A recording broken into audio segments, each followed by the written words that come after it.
So, welcome to another exclusive Patreon video. I was training the other day, and so I train Kung Fu, Hong Kong, which is a form of Southern Chinese Kung Fu, and I train with a Sifu named Sifu Gambok Yin, and he's an Australian guy who has been actually practicing for 60, 70 years. So he first was introduced when he was about 5 years old. It was a kind of an extraordinary circumstance because he couldn't walk. He had a condition. And his neighbor, I mean, we're talking, this is in the 40s, right? His neighbor was Chinese, which is, in the 40s in Australia, right? But he, instead of getting surgery, this neighbor said, "Hey, hold off on the surgery. Give me a year to see if I can get him to be able to walk." And so he used Kung Fu to teach Sifu Gam how to walk. So this is a guy who's basically learned how to walk on Kung Fu. And he's an extraordinary fellow. He is one of the only Sifus in Hong Kong teaching a traditional style who is not Chinese, but almost all of his students are Chinese. So he is teaching a very high quality and caliber level of traditional Chinese Kung Fu. And one of his students, who is also a master and a teacher, is a fellow named Howard. And this video was kind of sparked by something Howard said to me, because what I find in practicing Kung Fu is it's actually very, very resonant with tarot. So, for those of you who don't know that much about Kung Fu, what is it? It means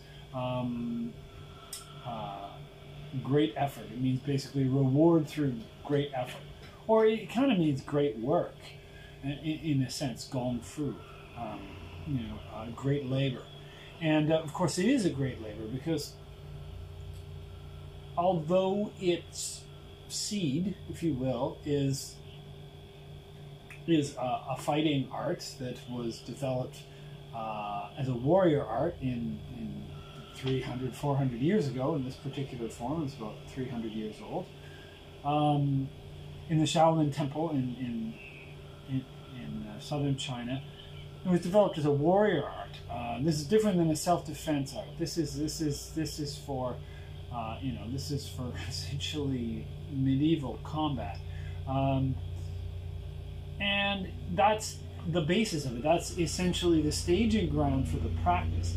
The practice is one in which, through exceedingly close detail to specifics, breath, stance, body, focus, mind, in the practice of a series of forms, as well as exercises that supplement the forms, there is a type of attention to detail that emerges. And what happens is the core of the basis of it, which is a fighting art, gets transmuted alchemically into a type of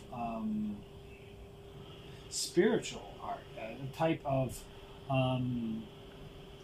transformation of the character. And the strength of the stances and the detail, that's all retained. And it's essential that the foundation remain the martial art. But it becomes something very much more than a fighting or a combat training. It is a training, a cultivation of citizenship, a cultivation of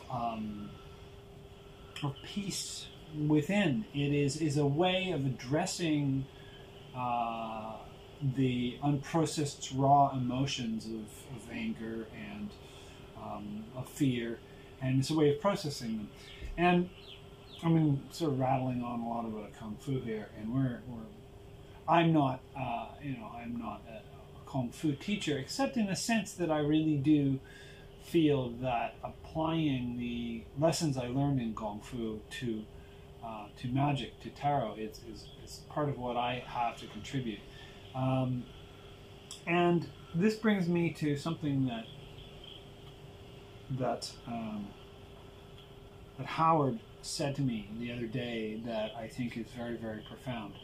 So, in Kung Fu, when we practice a form, like you go and you learn a form. In some Kung Fus, there's just 4 or 5 forms. Some, like Hong Kong, there's like 60 forms that this one school teaches, and in the broader range of different, families doing this type of Kung Fu, there's hundreds of forms, and the forms are these extremely stylized, extremely crisp, almost compilations of techniques performed essentially in a mimetic fashion, right? And in order to get these correct, you do actually have to know the applications and you have to practice them. But really, the key is to get to this place where you understand the body and you understand the technique, and you can practice it in a way. Like, for example, the form does not look like the application in combat. For example, the low stances that you may have seen, certainly will if you Google it, very low stances. These are not things that people do if they're fighting per se, but the low stance does provide this training of the core, training of the center, training of the legs. It adds to the overall kind of tensions on the body that produce health. And this is the thing. It's martial arts, or traditional Kung Fu at any rate, is exceptionally good for your health. You see these people, they're very old, and they're playing these extraordinary Kung Fus. And I think that Hong Kong is at the top of the list of Kung Fu styles that are excellent for when you're old. And you having played them through your life, you're rewarded when you're older. And so you play these forms, and sometimes they're quite long. Sometimes the form takes 7-8 minutes to play out. There's, like 50, 60 discrete movements in it. And at first, we were like, okay, I want to learn this form. The opening one is called Gongji Fukfu, the taming of the tiger.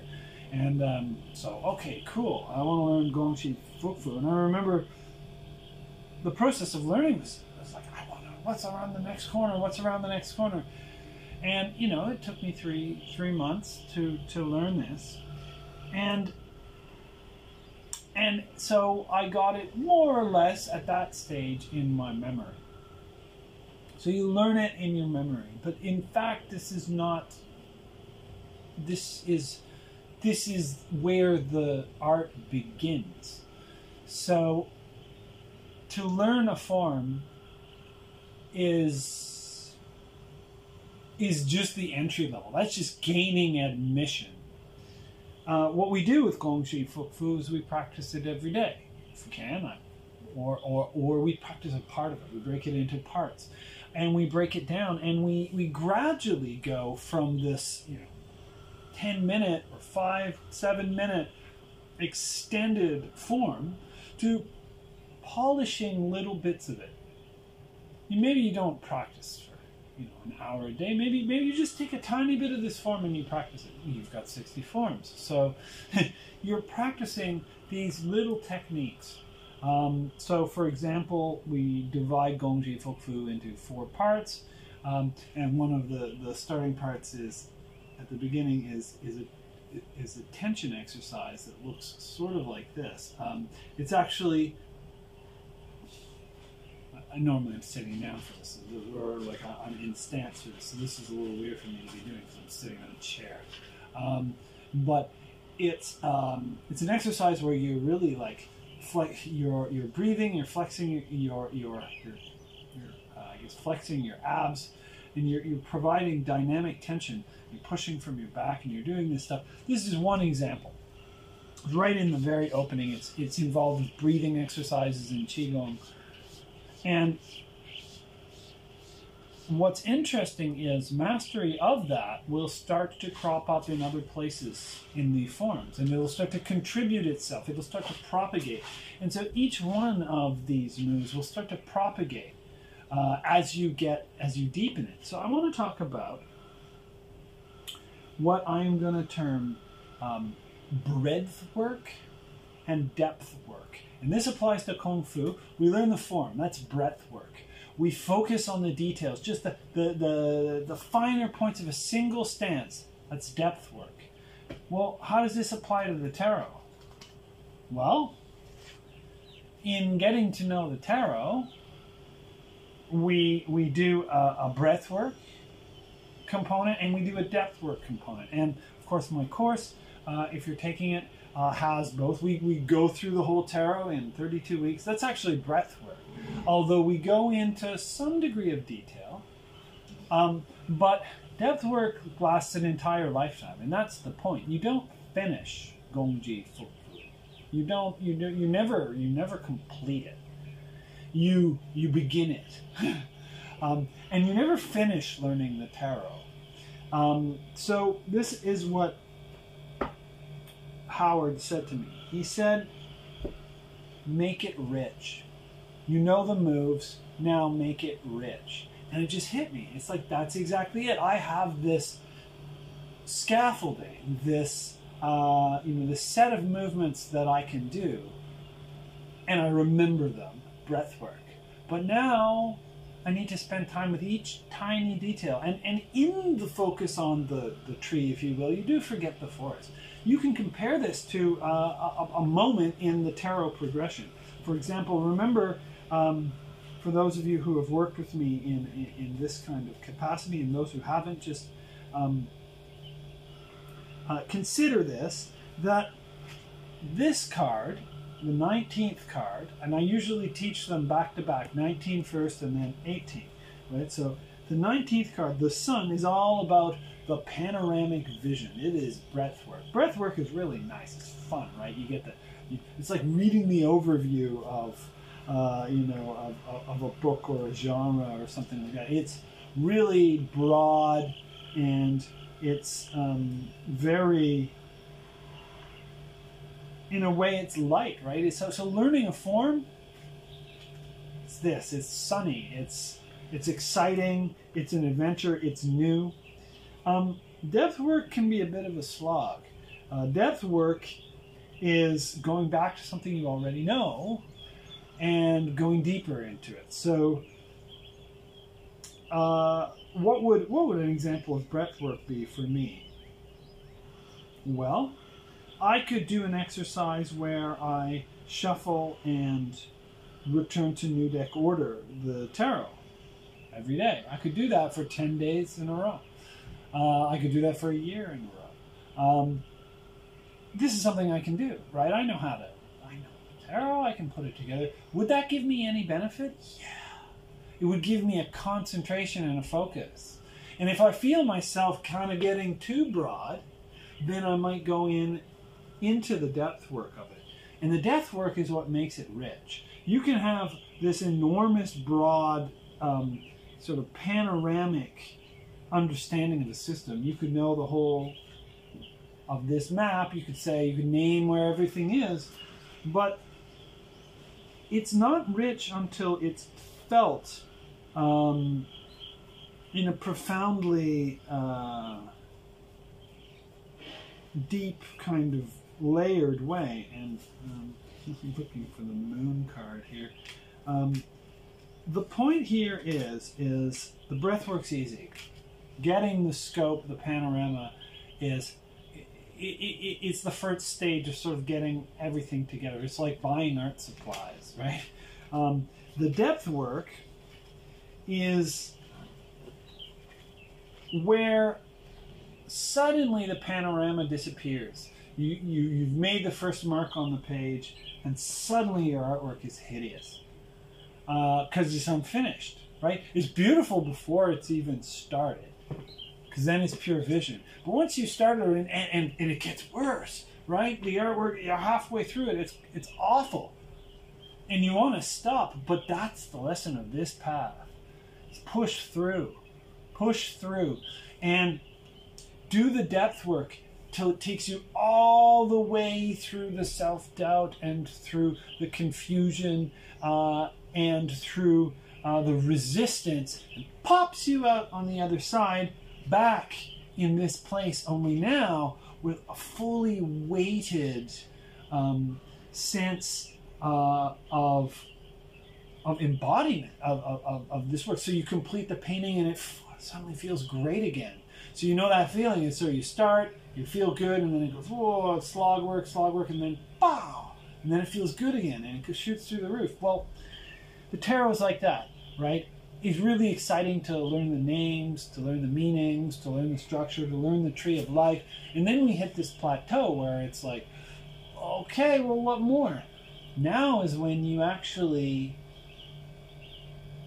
get back into it, get down into it, and start to persevere. In fact, so we're never going to be finished. You have to dissuade yourself, you have to dispel yourself of the illusion, which is a nice illusion to have at first, but it ultimately is a roadblock. Dispel yourself of the illusion that this ever ends, that this ever completes and you are now the tarot master. In fact, getting beyond that to this beginner state, this bereshith, with this beginningness that starts to flow as you do the depth work. That's it. That's the key. And you see a guy like Howard, whose kung fu is wild to watch. It's crisp. It's discreet. It's under complete control. He understands every muscle in his body, every part of the stance. He does it absolutely correctly. He doesn't even have to put any muscular power into it for it to be exceptionally powerful. And you know, that's one of the things about kung fu is you actually want to, you're not straining it, right? It's correct when it feels almost effortless, but it has a thunderous power behind it because of the correct alignment and the correct mentality, and because it's got these components. We talk about kinetic linking, where if I do kind of punch like that, it's extremely weak because this is it's coming from my elbow.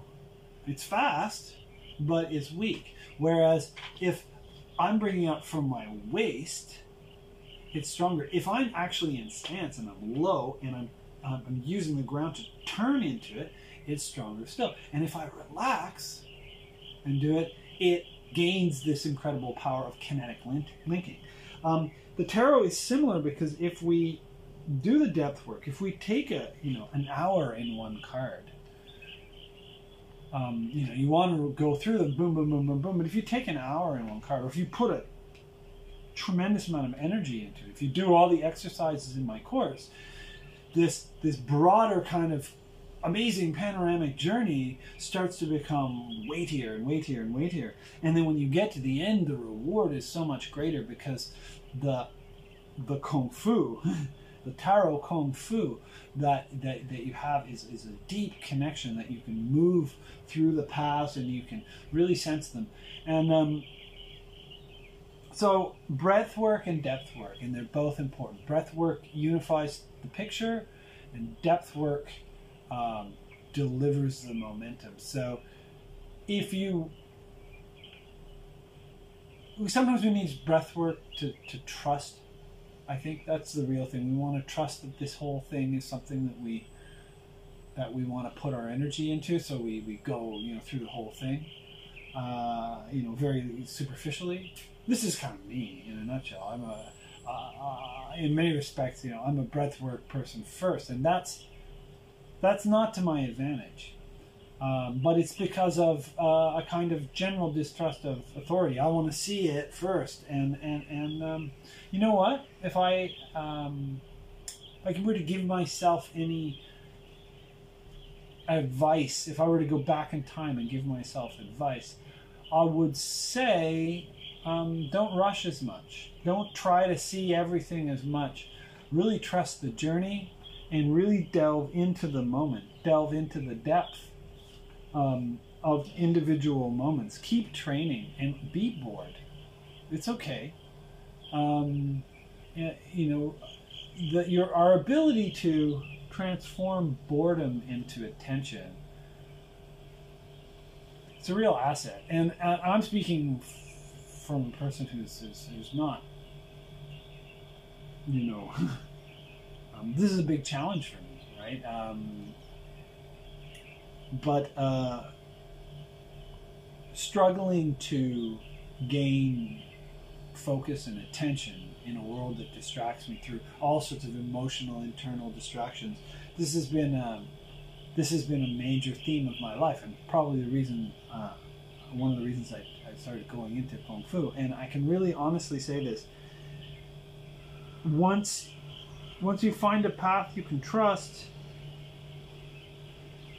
once you can find that trust, you can gradually earn or learn or build the ability to walk the path of the moon in peace, to go into every single step, not worry about not seeing the panorama, because you can trust the overall path. And that faith, which brings us step by step with intensity and gravity, that's the depth work. In a sense, a sort of faith in the overall picture is the key to depth work, because then we walk into these spaces like the moon, where our visual guarantee isn't there, but we can actually get that deep process. And it's certainly true of Kung Fu, and it's certainly true of the Tarot, and anything else. We can transform Enochian. We can take just a grid of letters that looks just like a jumble of letters, and we can transform this into a window into myriad other worlds through depth work. So, in your practice, consider the marriage of breadth work with depth work, and how you will give attention to and give energy to both.